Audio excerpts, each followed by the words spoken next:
Welcome to the Mrs. R Relevant Daily Draft Podcast, sponsored by the Draft Professors. Joined by one of the OG, Randall. It's good to see you a little bit later than your normal Tuesday slot, but welcome to the Buffalo Bills Draft Show. Yeah, finally back. Long trip on the East Coast and finally made it back.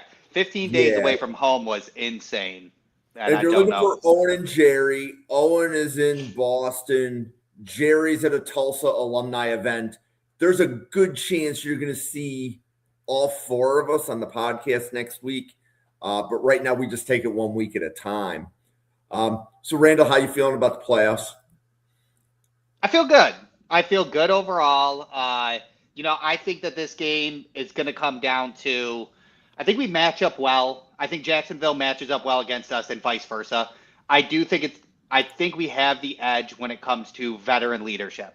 And I think that's going to be a difference maker. It's McDermott being in the playoffs consistently, knowing how to defensively scheme against a quarterback like Trevor Lawrence, and then Josh Allen at the helm being poised and confident more than Trevor Lawrence, and I think that's the factor.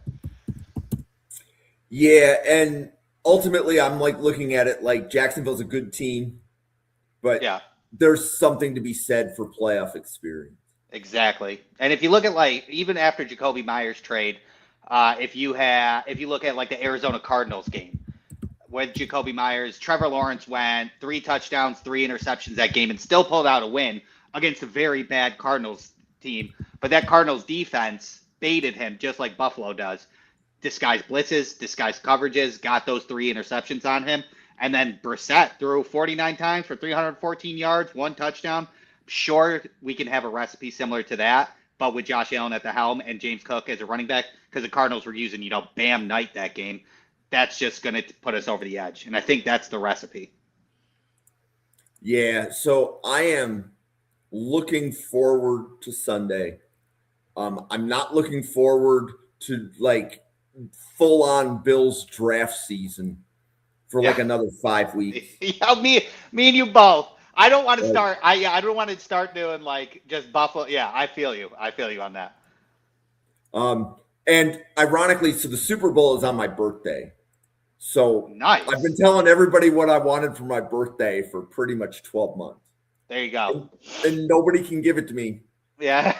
Except the Bills, but they have to win out from this point forward. If Buffalo wins out, I get my birthday present. There you go. I think if we can get past the Jaguars, we get past anybody. Yeah, and I'm cheering for the Chargers because Same. I want one more home game. Yeah, all day, and that's Could you possibility. imagine an AFC Championship game as final game at the stadium? That'd be incredible. I mean, that would just be script written. That'd be incredible. I might even sit through the rain that I didn't go through for the Philly game. I'm so glad that we did not cross paths. I kept getting text messages 30 minutes later. They were coming in because the reception's so bad around the stadium. And then the gas station was called something different that I learned that Aaron didn't tell me. And then the downpour was crazy. It was just, the rain was insane. So I was messaging you. Yeah. But because it was raining, my screen stopped working on my phone. Yeah. That makes sense, right? I literally could not text you. I was probably a couple hundred feet from you, and I couldn't text you. I know. And I kept looking out. I kept going to the corner and looking around right at the corner at the light, trying to look to find you, and I couldn't see it. But at least we had the wing tour. The wing tour was incredible. I loved meeting your girlfriend and Ramsey. Yeah. So we could probably just BS for a couple of hours. But what are your thoughts on the Buffalo Bills linebacking room as it exists today in the playoffs? Not good overall. I think we caught a lucky bolt of lightning with Shaq Thompson being able to step into that veteran role. I really think that Brandon Beane and Sean McDermott kind of put their eggs in a hopeful of Matt Milano kind of showing himself in that 1-year contract when they moved it into a 1-year, playing well because it's been a while since he had meaningful snaps realistically or heavy induced snaps. So maybe he would have been a little bit less aged out, even though he had those injuries. But when it comes down to it, Terrell Bernard's never was 100% this year. He had an injury, and he had an ankle injury or a hamstring in August, and now just kind of piled up on it, and you can tell that he's playing at 50%, which is unlucky. Dorian Williams has been kind of a breath of fresh air overall when it comes down to him filling in a role, taking it. We've played a lot more 4-3 base defense than we ever have it, under Sean McDermott. So Dorian Williams filling in, kind of doing like a NASCAR package. When Michael Hoyt went out, I like what he's done for us. I'm glad we have one more year under a belt next year for him. So I do enjoy what Dorian Williams has done, but it's kind of like a side linebacker, if you will, as he's stepping into that 4-3 role. And then, Matt Milano, he's had some good flashes at the end of the year, and I hope that continues. But, Matt Milano still is never going to be what he used to be 3 years ago when he was our dominant guy. Yeah, so the way I look at it, right? So the Bills have 5 linebackers under contract right now, right? So Shaq Thompson, Matt Milano are pending free agents. And then Bernard, Dorian Williams, and Joe Andreessen are under contract this year and for at least one more year forward. I believe Dorian Williams is under contract for one more year, and we would have Bernard, I think it's for 3 more, and we would have Andreessen for 2 more. Correct. Yeah, that's correct. So, like when I was watching the Jets game and I realized it was playing against the Jets, I actually liked Dorian Williams and I liked Joe Andreessen. I thought they played well. If everybody around them was playing well, they made the plays that had to be made. I don't think they need to be game planned around. Let me write that. They're not going to change the way the offense plays. But when there was a play like they had to be the one to make the tackle, they made the tackle. For sure. And I think Andreessen had 1 or 2 tackles for losses. Hey, where's enemy territory? So he's in New England right now. Oh, that is legit enemy territory. Owen, I was looking for Owen.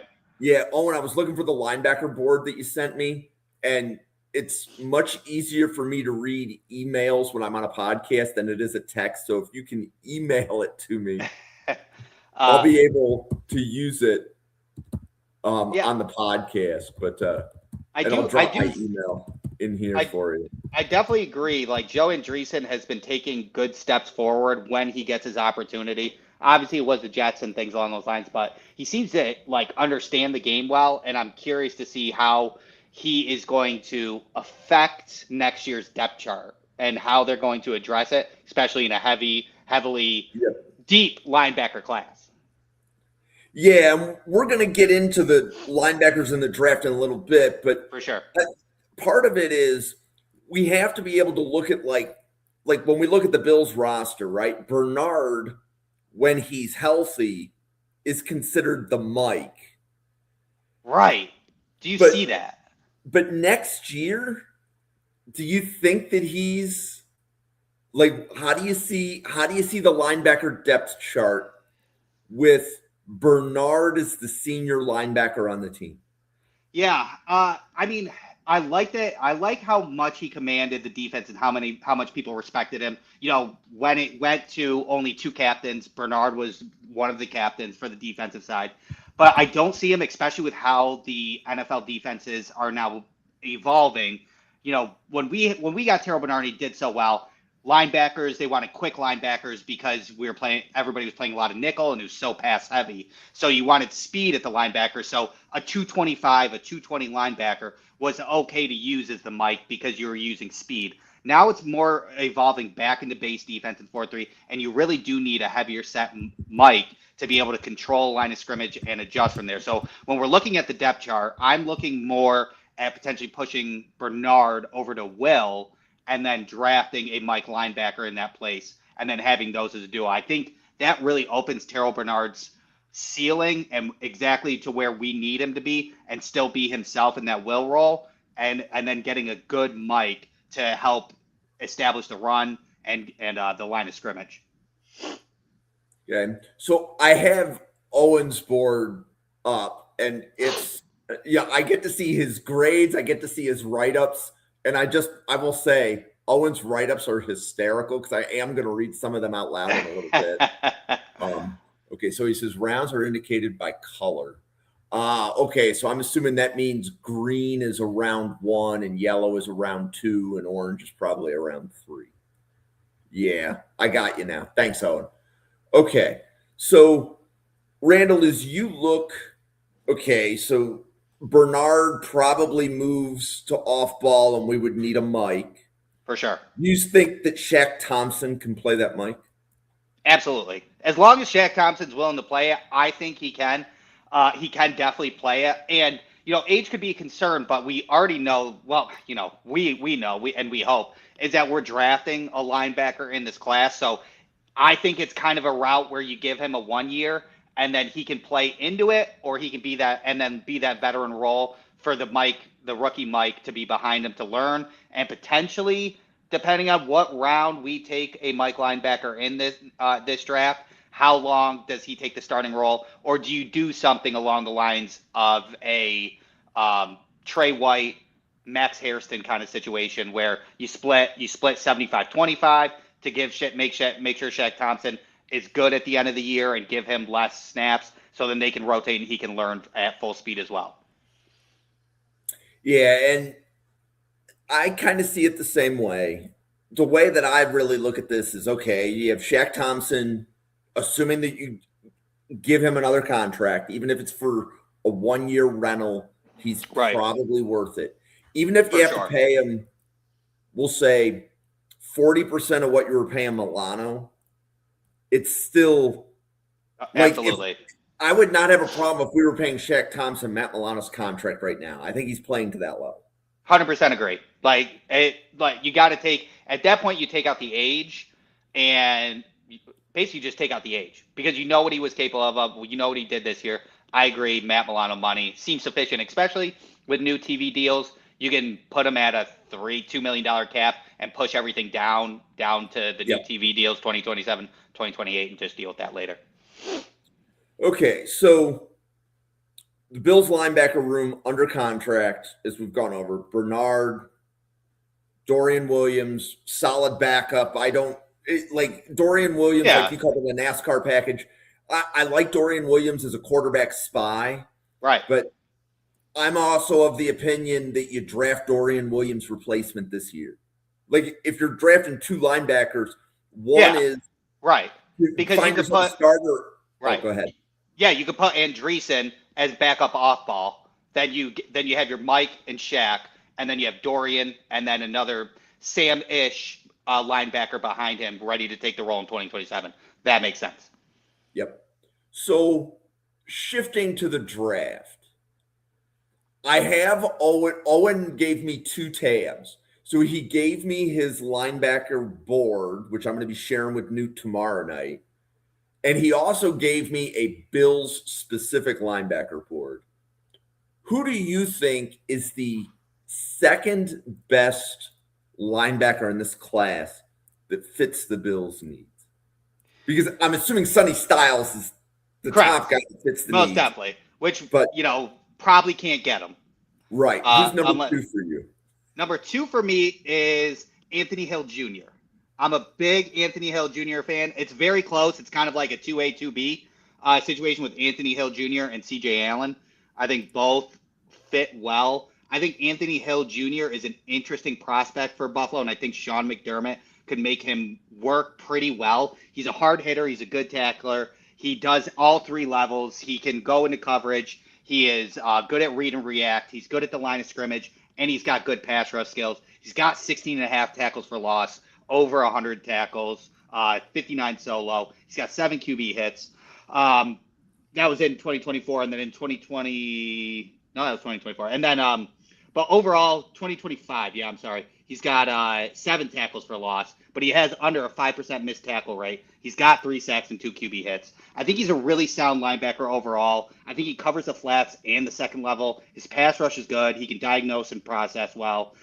Really just maybe taking better angles, learning from Shaq Thompson, and pre-snap alignment and taking better angles on outside runs is what he could work on. But I really like Anthony Hill's all 3 aspect ability. And then CJ Allen is just a good Georgia lengthy dude that is great on the mic. He's got 4 sacks. He's got 2 forced fumbles. He has 83 tackles, with 71 being solo, which is kind of wild for a linebacker. 8 tackles for loss with under 8% missed tackle rate. And then when he's in coverage with CJ Allen, pretty good in coverage. He's got a 67% reception rate. He's got 3 PBUs. He can work the second level, and he was really good at closing on the screens and on the flats, which is great. What else do I? My only issue with CJ Allen, which is misdirection, leading him astray in the passing and running game.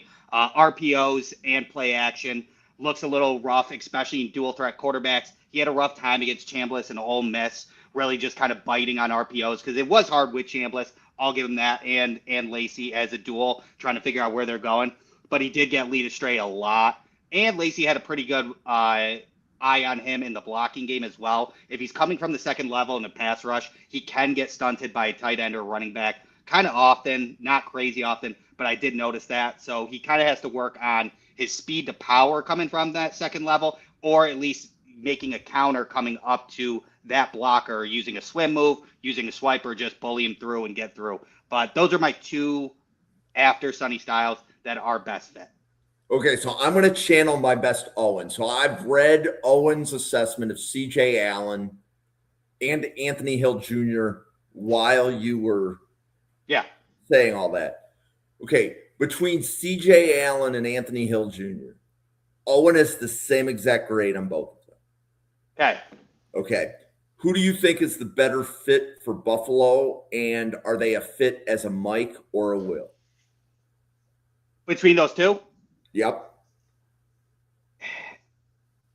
I think CJ Allen is the safer pick at the Mike because he does the Mike duties better, and he's exactly where you could plug and play with him. He's one. CJ Allen is somebody where it would be a question mark who starts Shaq Thompson or CJ Allen at the Mike week 1, in my opinion. I think CJ Allen could probably step in and get it done while Shaq Thompson teaches from the sideline sort of thing. I think Anthony Hill is maybe a bigger of a project because he is an all 3 facet guy with pass rush. So you kind of have to not game plan for him being the Mike, but understand that who he is and adjust around him to make sure that he fits in your scheme. And just to quote a little bit of Owen, for Anthony Hill Jr., he may fit best as a matchup will linebacker who can move around the formation and be a versatile piece for the defense. Right. So I don't know that you want to pigeon, like as I read that about Anthony Hill, and that was kind of what I had heard when we had done scouting reports on him. I don't know that Anthony Hill is the Mike that we're looking for. So if we draft Anthony Hill, it's more of, does that put Bernard on the bench? I mean, Bernard's played the Mike, right? Bernard's played at the Mike. So it's almost like, can you interchange them within the structure so then you both can play either or you can disguise blitzes as much as we love to do. It would be a little bit better at that point. Because even we use outside corner blitzes and things along those lines. So it would open up possibilities in exotic defenses with Anthony Hill, and that's very intriguing, especially Anthony Hill is still 238, 6'3", so he can operate in that. But I do agree with Owen when it comes down to it that he probably is better at off ball because, remember summer scouting, I believe Matt Miller was talking about Anthony Hill moving to edge. So that's obviously that was way out of line and not real. But that's where he kind of had that idea that an off ball does work because an off ball can come off the line and blitz and be that pass rush, including with linebacker as well. So I get it. I'm intrigued by Anthony Hill Jr. and his athleticism and who he is and how much he can be in a versatile standpoint. But yeah, CJ Allen's definitely like, I'm a Mike, here you go, week 1 sort of thing. And I think then the bigger debate is, are we drafting a linebacker and then we're going to figure the room out later? Or are we specifically trying to find a Mike? Yeah, I mean, that's a good question as well. I really think that we should, I'm going to start talking out of both sides of my mouth because I want both. Because we clearly need 2, right? So, it would have to be on your Bill specific board who you actually truly like better. Because if we're talking about double dipping in a linebacker situation and we go day 3, could you get somebody in that Mike role that might end up falling back and you can stick him in? Terrell Bernard was a 5th round pick, 6th round pick. So obviously 3rd round pick? 3rd round pick. Okay, yeah. Yeah, we took Bernard over Alec Pierce. That's right. And we still might get Alec Pierce in free agency. Yes, Let's we talk might. about that. Let's Dreams talk. Yeah, can come true. right. But when it comes down to it, it's such a deep class. It could be take the guy who you like who the Bill specific board like the best. Anthony Hill's super intriguing, especially because he can bring, like, if Terrell Bernard puts it the mic and then you have an Anthony Hill and he goes off ball, or you kind of switch it out interchangeably. Our pass rush, we need pass rush as well. So are you now getting like a 1.5 need over just a mic sort of thing? I think both work out, but if tomorrow was a draft and you were sitting next to Brandon Beane, I'd tell him to take CJ Allen. Yeah, so I'd be happy with CJ Allen or Anthony Hill. So CJ Allen is Georgia, Anthony Hill is Texas. So if you are new to the draft, these are two linebackers that are consensus top 50 players. Mm-hmm. And we haven't even talked about Sonny Styles, who we expect to be off the board well before Buffalo picks. Well before. So Sonny Styles would be a dream. Yeah. Let's say he falls to 15. I wouldn't be surprised that Sean McDermott's in Brandon Beane's ear for it. It wouldn't surprise me either, but I wouldn't want to give up acquiring a wide receiver to trade up to get Sonny Styles. I know. I'm with you. Yeah. Okay. So after CJ Allen, after Anthony Hill Jr., who is your next highest graded linebacker? Not necessarily a fit for Buffalo, but who is your next highest graded linebacker? Okay. My next highest graded, that's not for Buffalo, Jake Golday. So and your grade on Golday is what round? Mid-second. So right around the 50 mark. Okay. So he was linebacker 10 for Owen. So the linebackers Owen has ahead of Golday are Aiden Fisher, Harold Perkins, Red Murdoch, Taurine York, Josiah Trotter, Anthony Hill, CJ Allen, Sonny Styles, and Arvell Reese. Yeah, well, I have Arvell Reese as an edge. And then I have Aiden Fisher a little bit lower. I have Taurine York in the 40s, but Bill specific, I do not have him higher than Jake Golday in my Bill specific, just because he's a little smaller framed. I'm not sure that we want to pair up Terrell Bernard with another 225 guy sort of thing. Yeah, so talk about Golday for a minute. Tell everybody why you like him for Buffalo. Yeah, I believe he's also a three-facet guy. I think he's a read and react. I think he's pass rush. I think he's coverage. He's got 18 pressures, 4 sacks, and 5 QB hits, 1 forced fumble, so he gets to the quarterback well. Great tackler at 105 tackles, 39 solo, 6 tackles for loss, under 10% missed tackle rate. He's a really good processor, and just like for Buffalo, he really likes to keep everything in front of him. He doesn't let anything get past him, always keeps everything in front of him, and he's such a good tackler that he does not let a lot of yards after the catch go. He's really good in coverage, covers all levels, has solid bend as a linebacker that helps get through tackles. So he has 2 abilities at the line of scrimmage to help in run support instead of just stack and shed. He has a decent bend that can just kind of go over a tight end or a tackle so that he can get to a tackle for loss. Solid in pass rush and has great closing speed. Loves laying a big hit on a quarterback when he can. I like his zone IQ and coverage. Moves well in open space to not get lost. He does a good job at keeping the feet moving to get through blocks as well. Can work on vision at the second level for defending the run and picking the right gap. My favorite tape, I have Golday I believe at the 50 mark. He would be higher if you looked at just his Utah tape. I think my favorite game of his was the Utah game, but some of his games were a little less than that. So I have him right at that 50 mark. But overall, I really like his style. And if Buffalo drafted him, do you see him as off-ball, Mike, or something different? I see him that he can play the Mike in how he operates at the line of scrimmage and his size at 6'4", 240. I think he's got a good frame with him and his ability to tackle well. I think we can put him in the Mike and learn through Terrell Bernard. Terrell Bernard can teach him as the Mike role. Okay. So my opinion is that if we draft Golday, and this is, again, my opinion, if people aren't aware, it's from listening to people like Randall and like when, James Foster was covering linebackers with us on Fridays. Golday to me would be an off-ball linebacker, and he might be replacing Taron Johnson because if you look at the 2024 tape, Right. Cincinnati used him exclusively as a slot defender. He wasn't Right. even a linebacker. So he's a slot defender and a linebacker body. Right. Right. So there's definitely some versatility with Golday. And as I'm reading, there's nothing in Owen's write-up that says anything about Mike. Yeah. So I could see him playing the Mike. Yeah. I think there's a debate there. Yeah. I think he's a good processor. I think he can work. I think he can definitely be a will as well because he does cover a lot. That is true. But I do think that he could run the center and with Terrell Bernard on that side as well.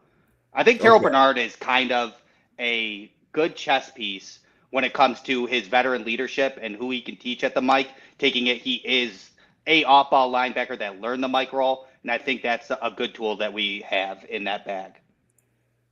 Okay, and then who is your next linebacker after Golday? Josiah Trotter. Just on your board. Just on your board. Oh, just on my board? Josiah Trotter. Okay, and then that's Owens linebacker 5 behind Hill, Allen, Styles, and Reese. Yeah. Do you see Trotter as a Will or a Mike? I see him as a Mike because he's got a good frame to him. He is a hard hitter, and he's quick-footed and agile linebacker.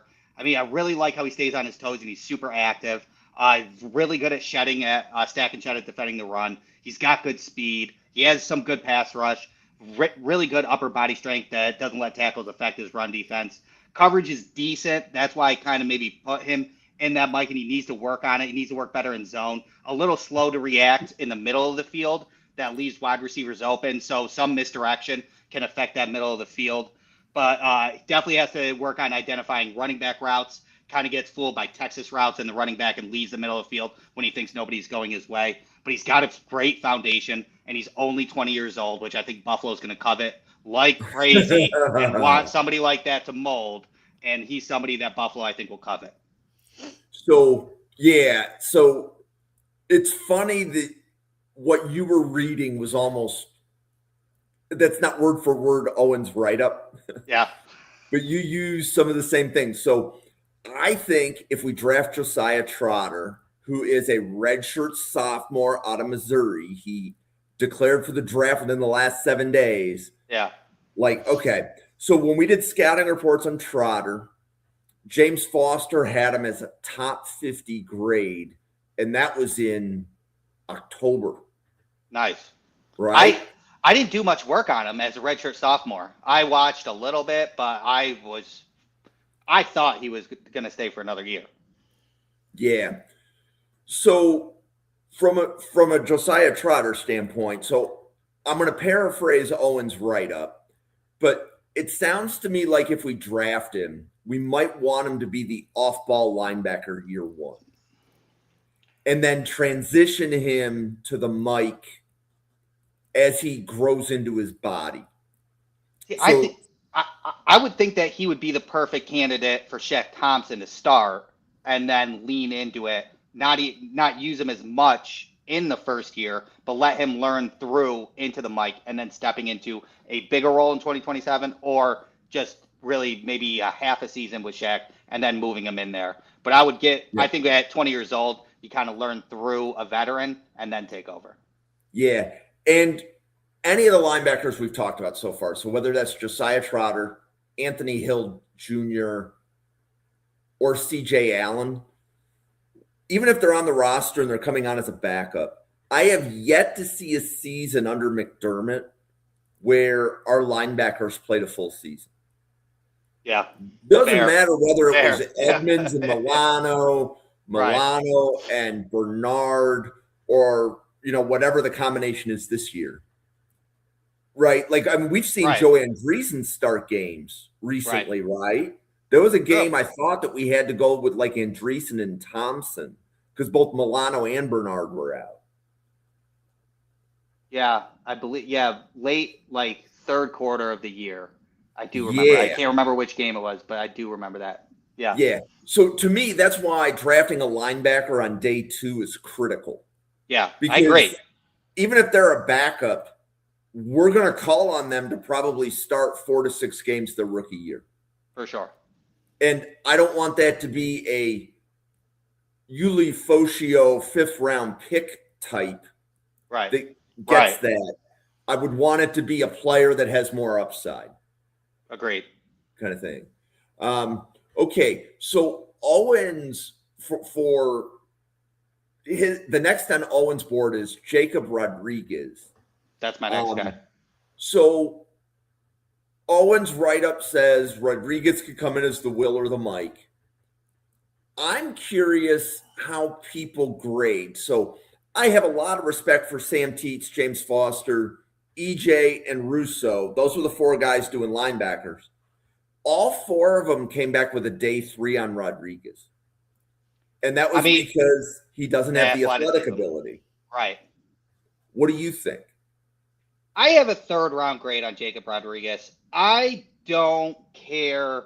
I don't think I care as much as them about the athletic ability. I understand the athletic ability when it comes down to it. But what he's doing, what he did with the Texas Tech defense was very impressive. And something that I love that I think the Bills should covet is his forced fumbles and interceptions. 2020, so it's 2025. 2023, we were prefaced on turnovers. 2024, we were prefaced on turnovers. This year in 2025, our turnovers have basically diminished greatly, tenfold when it came down to it. So we've lost our turnovers, even though turnovers don't go year for year. I think Jacob Rodriguez with, 4 interceptions, 7 forced fumbles is something that is interesting for Buffalo to have, to get somebody that is sort of that ball hawk. But I think he's really a tough linebacker to wrap up in a block, sheds with power, strength, and agility to stay clean. He's great at defending the run. He sets the edge really well. He has a good anchor when he sets the edge, so he doesn't get moved by tackles or anything along those lines. Obviously not the most athletic, but I think he does have a high IQ in zone. He's got 4 interceptions. He's got PBUs when it comes down to it. So he gets in the right spots at the right time. He plays well in open space and also follows good route recognition and wheel routes versus out routes and things along those lines. So I really am a big fan of Rodriguez. I would still take him in the 3rd round. I think his production and who he is at the line of scrimmage is a 2nd rounder, but his athleticism puts him down to 3rd. Okay, and I'm going to say that the 4 people that did this linebacker scouting reports, I think, are the lowest 4 people I've seen on Rodriguez. Yeah. Dale would take him in round 2 to the Bengals. Yeah. Right. And then we just did a Panthers mock at 7 today, and Nick took Rodriguez 2nd round to the Panthers. So Owen had an interesting thing on his write-up for Rodriguez. And I'm okay. Is more of a read and react player than aggressive shooter, which doesn't mesh well with the style of front the Bills play versus the run. And then he goes on to say the Bills currently have players that excel in the areas where Jacob Rodriguez isn't elite. So he's a different kind of linebacker than what's on this team now. Like, that's the way that I read that part of the write-up, which I thought that was like, and I think that that's really insightful, that's kind of how you looked at him. No, I get that. That makes a lot of sense. I do think that our defense is evolving. So I think when it comes to it's something that we don't have or something that we don't run, especially when we come into next year with how our defensive line is going to look, with Michael Hoyt back and TJ Sanders looking better and more of the exotic packages and versatility that it owns, Jacob Rodriguez can use his skill set and his ball hawk mentality in a better way with how our defensive line is going to look as well. So I think the read and react is correct, but I think that's going to work well with who we have up front coming in next year. Okay, and then Owen's next 2 linebackers that fit well with Buffalo were Red Murdoch and Jayshawn Barham. I'm curious how high you have Murdoch and Barham graded. Okay, so I haven't completely got through an official grade for Barham. because I wasn't a big fan halfway through the year, so I'm on it.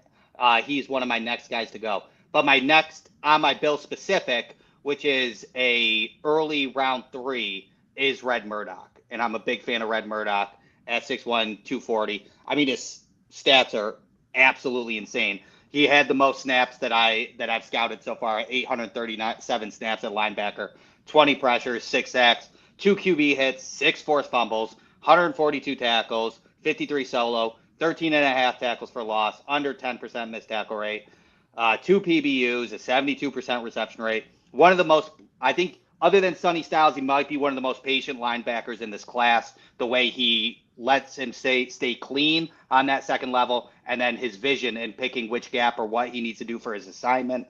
Incredible. Super strong upper body strength and can push back blockers, avoiding any blocking engagement, and can run free. He's very athletic, shows in coverage in man and zone, wants to hit really hard, has good technique matched with great closing speed. Had a huge hit versus Bowling Green where he had to look down at the guy, assuming that he dropped the ball.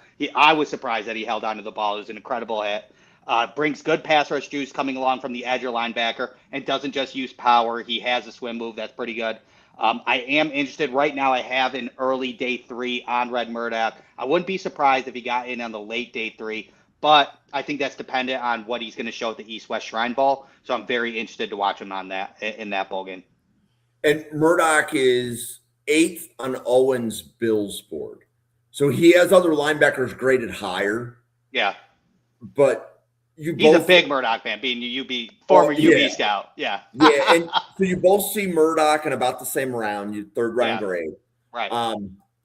And then Barham is a interesting player because he was originally with the linebacker scouting reports group. And then I was told to remove him.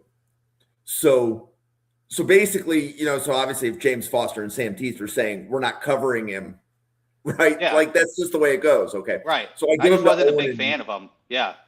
Well, no. So I give him to Owen and Newt, right? They said the reason why they're not covering him is because they said he's an edge. I don't want to make it sound like those guys. He could be an edge. Yeah. Right? So Michigan moved Barham to edge. Right. But then when Owen and Newt covered Barham, we're like, is he an edge? Is he a linebacker? And Owen said he's Michael Hoyt light. So if we drafted Barham, we could probably use him really similar to how Buffalo used Hoyt for the game and a half that he was healthy. Right. I mean, that's something that is incredible when it comes down to it. It's just like, I like the idea of finding another Hoyt, but how, like, are you going to find the next Hoyt sort of thing is where the question is, because he's such an insane individual that it's really a mentality thing when it comes to Michael Hoyt and his ability. And I don't remember the exact height weight on Barham, but I want to say he's in the 240 to 250 range as an edge. Yeah. Whereas Hoyt is like 300 plus pounds. Right. It's not an exact comparison. For sure. Okay, and then I'm looking down. So Golday was on Owen's list of he's out on Golday for Buffalo. Okay. He has a group of players like good player, but not. Yeah. That's fine. I mean, I get it. I do like Golday. I think he can work. And then I know that he mentioned Aiden Fisher a little bit higher. After Murdoch is my Aiden Fisher, which I do like Aiden Fisher a lot. But he's also, I'm surprised that he has Aiden Fisher that high because he's also a heavy coverage guy for Aiden Fisher. I mean, he had 345 coverage snaps, 243 run defense snaps, and 58 pass rush. So they're sending him out on coverage a lot. I mean, more than any other job that he had this year. So according to Owen, Aiden Fisher is the best coverage linebacker in the class. Yeah, I agree with that. Okay. Aiden Fisher is 10th on Owen's linebacker board. Okay. I thought for some reason when we were talking about it, he was high. But on the Bills specific board, he's 15th. Okay. So okay, that makes sense. That makes sense. Owen's basically saying not necessarily the exact fit that we would be looking at. But if you're in round 4 or 5 and Aiden Fisher's there, I would love to add him. He might be like the Tyler Matakevich where he's your dime linebacker. and that's his role on the team. He may not ever be a 2 or 3 down linebacker with the way the Bills play. But I mean, I love watching him play for Indiana. I've seen him make numerous plays when I've watched Indiana. So okay. Do you have Kyle Lewis graded? I do not have a final grade on Kyle Lewis. I like Kyle Lewis. I did 3/4 of the season. I watched 4 games on him. I like Kyle Lewis. Another one that's not very Bill specific. He's a lighter frame at 225, I believe. He's got really good production. I think 2 pick sixes, and he stands out for sure. Another Will in my eyes, and just not Bill specific, so I didn't have a grade ready for him. Correct. And I want to echo what you said. So for Kyle Lewis, from a Bills standpoint, he would be a special teams ace. Right. So if we could get him in round 6 or 7. For sure. That's probably where he's going, which makes sense for sure. But like Kyle Lewis is some type of combination of a slot. Right. As well as a will linebacker, to your point. Right. We definitely have to fix Taron Johnson when it comes down to it. I don't think Taron Johnson has a starting role next year, so that is something that we certainly do have to put in place.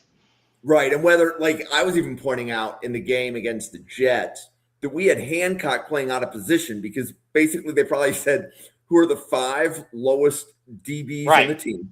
Yep. We're going to put them on the field, which happened to be Cam Lewis and Jordan Hancock. Right. But I actually thought Hancock would have played Cam Lewis's position better than Cam Lewis did. But we don't want Cam Lewis back at the strong safety where Hancock was. Right. I know. It's the versatility sometimes will butt heads playing fire with fire. And then one linebacker that Jerry Ostrowski gave us, Owen Heineke. And is that Oklahoma? I got to I think it's Oklahoma. There's no teams on the board or on the sheet that Owen gave me. But Owen Heineke, when Jerry found out we were doing linebackers this week, he said, you need to watch Owen Heineke. Redshirt junior, Owen Heineke. Yep. I have not, honestly, done any work on him either. It's a day 3 grade, but that was a player that Jerry liked. Interesting. 6'1", 227. He's redshirt, he's a junior, so he's got another year. 0-star prospect. I'll have to do some research on him, but interesting. Cool. Okay. Any other linebackers that you want to mention that you might think that the Bills are targeting in the draft? I'm sure this will not be the last Bills linebacker show that we do, but any other guys you want to give a shout out to? Yeah. Arian Carter, Tennessee. I did some work on him today. I'm very intrigued, especially with the reports coming out that at Mississippi State, which thank you, Benjamin Hodge, I believe, he had double turf toe against Mississippi State. But before that, he looked very good. I watched his Georgia game, and I'm going to watch his Syracuse game. But he is young, 21, so Bills will cover that as well. Kind of more like a ball of clay. He's 6'1", 235, but he might be a little bit under 6'1". But he's a super athlete. He's going to test out really, really well. For his year, he had a forced fumble, 1 sack. He had 76 tackles, 28 of them solo, under 10% missed tackle rate. Very twitchy. You can lay a big hit. Covers the second level well, and attacks close on the out routes, which is pretty solid. He sets the edge well with violence for 6'1", 235, which I really liked. But sometimes when somebody's taller than him, he can get thrown around. But he is kind of a ball of clay, young ball of clay that would be interesting to take in the round 4 area if Brandon Beane were to skip in the top 100 picks, all linebackers. Okay. Well, it's a Bills draft show. You want to do some Bills mocks? Yeah, let's do it. Let's do it. So, anytime I can use the Draft Professor Simulator on a podcast. Okay. So, Randall, let's do 3 rounds. We're going to turn on fanatic mode, and we're going to do 5 Bills mocks. We're going to do 5 3-round mocks. We can't pick any of the same players twice. Perfect. So we'll be talking about 15 guys that you like in rounds 1, 2, and 3.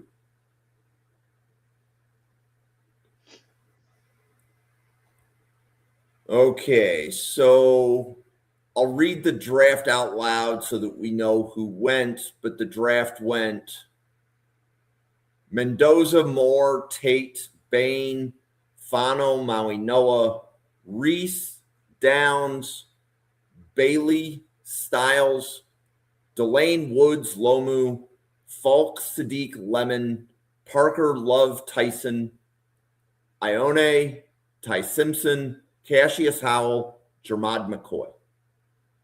Well, let's just get the first one out of the way because I'm one of the team captains for Casey Concepcion. So let's just hit that up for me. My guy, Okay, Casey Concepcion, my God, his explosion. It would be so good for Buffalo. so, and you don't worry about the duplication with him and Shakir? No, I think he can play outside. I think his releases at the line of scrimmage and his physicality, he can play outside. They can work in the trip sets. That's fine. I think he is an all-around guy. I think he's three facets behind the line of scrimmage, short, intermediate, deep, great punt returner, kick returner. I think he's got it all. Okay, so in round 2, I'm not going to go over all of the picks, but Thieneman is off the board, safety from Oregon. CJ Allen's off the board. Anthony Hill Jr. is off the board. Jalen Kilgore is off the board. Emmanuel McNeil Warren is off the board, and Kamari Ramsey is off the board. I hate doing BPA, but 9 hours ago I did tweet. I think if the Bills can somehow land Casey Concepcion and Josiah Trotter in their first 2 picks, Brandon Beane gets extended till forever. Okay, and Josiah Trotter has been picked a few times by Buffalo before. There's a reason he's at the team. Yeah. Okay, so I'm really curious to see what you think for round 3 here. Let's see. What are the safeties looking like at this moment? And then maybe Husky and Wheatley yeah, were players that had day 2 grades from scouting reports. I'm curious where you are on, let's say, Sabb or Hubbard or Spears Jennings. Where are you on Genesis Smith? Genesis Smith is an early day 3 for me, but he's very, very Buffalo fitting, like super Buffalo fitting. He fits really well.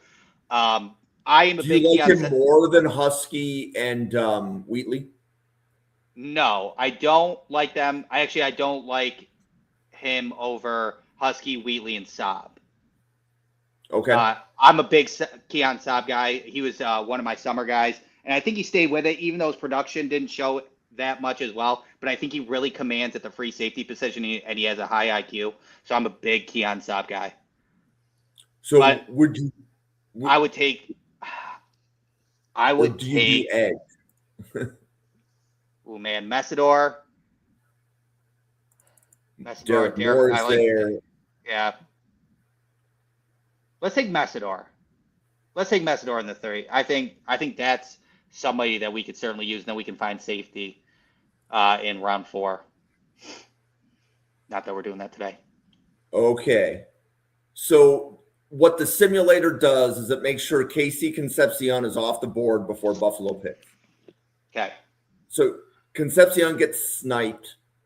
What do you do next for Buffalo? What does the edge? What edges went? Okay, edges are gone, not an option. Parker is off the board. Falk is off the board. Bailey is off the board. Bain is off the board. Wow, all of them. Linebacker. So Hill and Allen. I think CJ Allen, since we're going to do 5 of these, I think CJ Allen is worth a late first. Hopefully we're not picking at 24. I would love to get CJ Allen at 28, 32 if we win the Super Bowl, of course. Okay. So CJ Allen round 1. What are you looking at in round 2? Let's see what the wide receivers are looking like there. Flip so back. Chris Bell is at the top of the board. Hurst, Williams, Bell, ones. Rivers, Branch, Daniels, Singleton, Field. All right, let's go to edge and see what the edge is looking like, and maybe the safeties. No, not safeties. I'm sorry. Akis. R. Mason Thomas. I'm a big R. Mason Thomas guy. We're picking at 56. Let's go R. Mason Thomas. Okay, so that was CJ Allen, R. Mason Thompson, and Jeremy White. Will love to have you on the radio show because you didn't pick a wide receiver. Yeah, let's go wide. Now we got to go wide receiver. We traded for or we picked up Alec Pierce. I do love Ted Hurst. Antonio Williams actually I think would be a real good steal in the third round. But he is kind of. Do you think Antonio Williams at all is semi-redundant to Khalil Shakir? Well, if you were willing to take Casey Concepcion, who Casey one Concepcion's draft fine. professor has is Khalil Shakir on crack as the comp. Yeah, I don't see that. I honestly don't see that at all. He is much like I guess if you're thinking about what Khalil Shakir was in his like rookie year and sophomore year, I understand that, but the Bills don't use him at all like how Texas A&M used Casey Concepcion. Because Casey Concepcion had great short passes, but his intermediate was stellar. His releases on the outside of the line are incredible. He's got speed. He's got twitchy line of scrimmage releases. I just don't get that, to be honest with you. I think he's if you're going to say Khalil Shakir on crack, I think it's maybe Khalil Shakir on bath salts at that point because he can do more. Like I just don't. I think Antonio Williams, because Antonio Williams, you kind of have to manufacture some touches like how Buffalo does it with Khalil Shakir. But I do love the idea of Antonio Williams as a Z type and being able to use him in the rushing game. But oh no, I like Antonio Williams in Buffalo, and I'm also a huge proponent of don't not draft a player because you think he's redundant with somebody on the roster. For sure. Antonio Williams would make the wide receiver room better. Yeah, agreed. Right. I would say that Ted Hurst would be interesting. Ted Hurst is high because draft professors are high on him. I have an early fourth on him, so it wouldn't be a far reach off that. And I know a lot of people do have the top 100. So I think Ted Hurst is a good outside receiver that can work with Shavers and then you can kind of move on the interior. So let's go Ted Hurst. Okay. So then what the simulator is going to do when we get to round one, you're going to see Casey Concepcion and CJ Allen off the board before Buffalo. So it sniped you. Concepcion off the board. CJ Allen is off the board. So there's players dropping, but it doesn't appear as though that those are players that would have been high on Buffalo's board anyway. For sure. Let's see. What's the defensive line look like? Is Caden McDonald sitting there? I love Caden McDonald. I love Caleb Banks too. I'm a little nervous drafting Caleb Banks right now. I think Caleb Banks is going to fit in my board later on in the year once we can establish who he is and what his process will be coming into the NFL. But I do love Caleb Banks. But let's take Caden McDonald. I think that could open up that, Daquan Jones is gone. That takes Daquan Jones' spot. And then Caden McDonald and Deion Walker on that, like going back and forth, is exactly what Buffalo's doing for that defensive line, where they want to punch you in your mouth on the second level and the third depth. That's what they can do.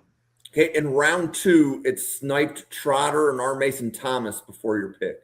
There you go. What's wide receivers looking like now? Give me something good. Zachariah Branch, I don't know that he was there last time in round two. Yeah, he was. He was? Okay. Yeah, pick 56. I think that's worthy. I have an early third. Branch or Williams? How do you weigh just make the wide receiver room better versus give us a deep threat? I would say between those two, Zachariah Branch is definitely would improve our wide receiver better than Antonio Williams would. But the question is could Skylar Bell or Chris Bell make it better at that point? Again, Chris Bell is kind of like Caleb Banks right now, where you kind of have to go through the offseason to figure out who he is with his ACL and things along those lines. Would you be willing to wait a year for Chris Bell? No, I don't think I would be. That's the issue. Well, okay. You and me are. I would be like, if I'm drafting 2 years out, I would love to have Chris Bell on Buffalo. See, I would love Chris Bell if it was like Jordan Tyson from his shoulder injury in 2024. Let's say that hypothetically happened this year and he was out like that and he was coming back. I would take Jordan Tyson no matter what because of his skill set. I'm just worried about Chris Bell with the ACL and what his speed will be after. I don't think it's going to affect that much, but it could affect a little bit. And he is, in my opinion, a boomer bust guy. Is Buffalo going to develop him into AJ Brown, or is he going to kind of fall limp in Buffalo, Like Keon Coleman. Yeah. like Keon Coleman, exactly. They're not the same player at all, because Chris Bell could be, I guess, if you want, like, because Xavier Legette had a decent final quarter of this year sort of thing, but could he take that much time like Xavier Legette and not be like exactly the home run AJ Brown that we think? Oh, I love the Legette comparison with Chris Bell. Absolutely love it, because they're really similar body types. Right. Yes. Go route, slants, yak. Let's go. Who did we take round 2 again? Round 1, we took a defensive tackle. We took McDonald. And then 2, this is round 2. This is round 2. Okay, let's go. Antonio Williams. Okay, so Antonio Williams is a Buffalo Bill in round 2. Okay, so we do McDonald, Williams. We probably need to talk about some linebackers in round 3. See what we got. Golday, Carter, Murdoch, York, Rodriguez. I say we take Jacob Rodriguez there. Okay. I do think he'd be a very good 3rd round pick for Buffalo. Okay, I really like your 3rd mock. The McDonald, Williams, Rodriguez. It's going to be tough for me to find one that I'm going to like better, I think. Okay, so the simulator for the 4th mock, make sure that Concepcion, Allen, and McDonald are off the board before you pick. Is there any wide receiver dropped? I don't know that he was there before. Is okay, yes. What exactly is the wide receiver board? Because I see Bernard, Boston, did all of them. Yes. Boston, Bernard, Brazel. Ooh, Brazel's an interesting one. Since I got one more in me, let's go Chris Brazel. The 6'5" monster that I believe could. I think he can be better. Will be better than Denzel Boston. Even though I love Denzel Boston, I think Brazel can tower people. See, and then this one, Omar Cooper dropped. He was never there before. Dang, I would have literally. That was cold-blooded. All right, let's go defensive line. See what that's looking like, and then maybe Christian Miller. Let's go Christian Miller. I would love that, and take it at Daquan Jones.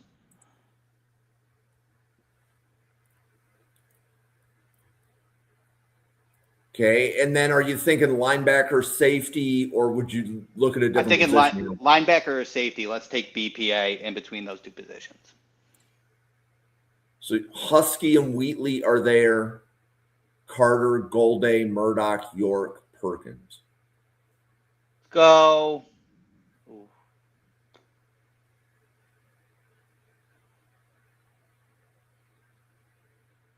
Let's go Jalen Husky.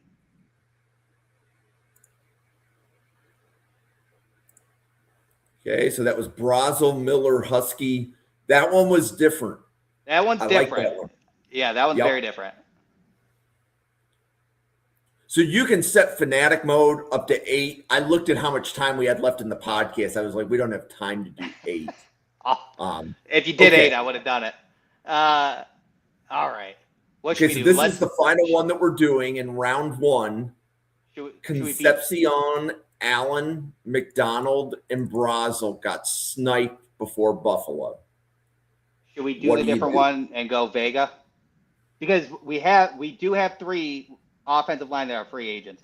Obviously, Alec Anderson will probably take one of those roles because I do think he deserves it, but we certainly need to do another one.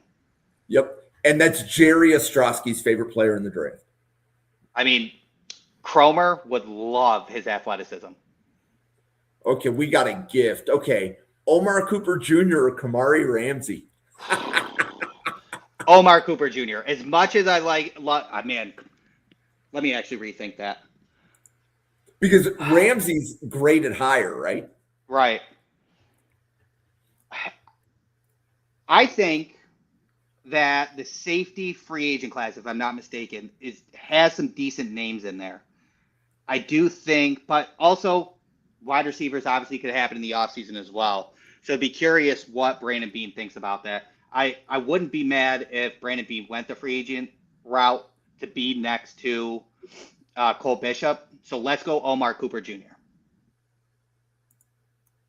But this is the joy of fanatic mode, because if you get deep enough in this, you will be presented with those types of decisions. Which by happens the time all you the get time to in like the sixth one, the seventh one, and the eighth one. And which those are happens all discussions the we don't time in have the on NFL podcast draft. very much. Right. And that's what happens in the NFL draft. Every year we watch and we're like, oh my God, this person's falling to the 50s. So we haven't done linebacker or safety. Lee Hunter dropped around 3. Man, he's a dog. He might be a 2-down guy, but I do love Lee Hunter. Let's look at the linebackers and see. And I also would like to point out Keontae Scott is here. That's interesting. As a replacement for Taron Johnson, that discussion needs to happen. Yep. Let's go Keontae Scott. I love that because we have a serious, I love what Taron Johnson did for us in the Buffalo Bills. Big fan of Taron Johnson. Will always appreciate what he does, but he took a large step back this year. Okay. So grades, we only had one guy that we were picking that hadn't been, Rodriguez, I don't know, had been picked. In what round did we get? In round 3 before. That's why that was a C. So, yep. So the more you pick a player, the more likely the grade's going to be an A. It's all groupthink. Yeah. That CJ Allen, Mason Thomas, Ted Hurst one is interesting. So I loved how you talked through that. I don't know that you and I had done one of those on a podcast yet. Not this year. Yeah. So I just love the way that you talk through that whole thing. So that's what it's designed to do. For my mental clarity. Yeah. Yeah. So cool. Well, Randall, do you want to let everybody know about all the other content that you're creating? Most definitely. So, of course, Draft Professors, we're doing on Tuesdays. I'm going to get much more involved with January coming, and with Draft Professors doing extra days. We'll figure that out, Jim, and we're excited to hang out in Senior Bowl. Can't wait for those days as well. And then I also write for Buffalo Bills and Arkansas Razorbacks for Team NBS Media. We are beginning our show with the NFL Draft with Bill Carroll and Greg Rector and Jeff Barnes a little bit. I believe he's hopping in as well. That's going to be, I believe, on Wednesdays. That's coming up after the season ends. And I also do a Buffalo Bills podcast with Do Champions on Mondays at 8:30 Eastern, 7:30 Central. Okay. So I want to thank everybody for checking out this Buffalo Bills Draft podcast. So Draft Professors has about 5 or 6 Bills fans in a group of 110 people. So this podcast is for those 6. Jerry Ostrowski and Owen had been here doing offensive linemen. Then we shifted it to a Bills podcast. Randall, it's first time on the Bills specific one, so loved having you here. Glad to be back. Yeah, and next week we are doing Senior Bowl wide receivers. And then the week after, we're going to do the Buffalo Bills wide receiver room. So we'll break down the wide receiver room, who's under contract, how does everybody see the room, and then Randall and Owen can go at it for why Casey Concepcion is a bad fit or a good fit for Buffalo. I cannot wait for that. I hope he's in the chat and listening to me, because there's nothing that's going to change my mind. There's nothing. Well, and we talked about it a little bit on this one, and we'll talk about it more, but I just like having the discussions. I don't want the decision as to which player is the right fit for Buffalo to happen behind closed doors, and then we present it as this has to be Buffalo's pick. No, right. I want to just talk about all the players. That's why I created the channel. Exactly. Yeah. I'm all about 99% of the discussion, but this one I'm gonna fight to win this one. All good. So for the 110 people at the Draft Professor, for Randall, myself, and Bills Mafia all around the world, thank you for watching. Go Bills. Go Bills. And we will see you on a podcast again tomorrow, everybody. Thank you.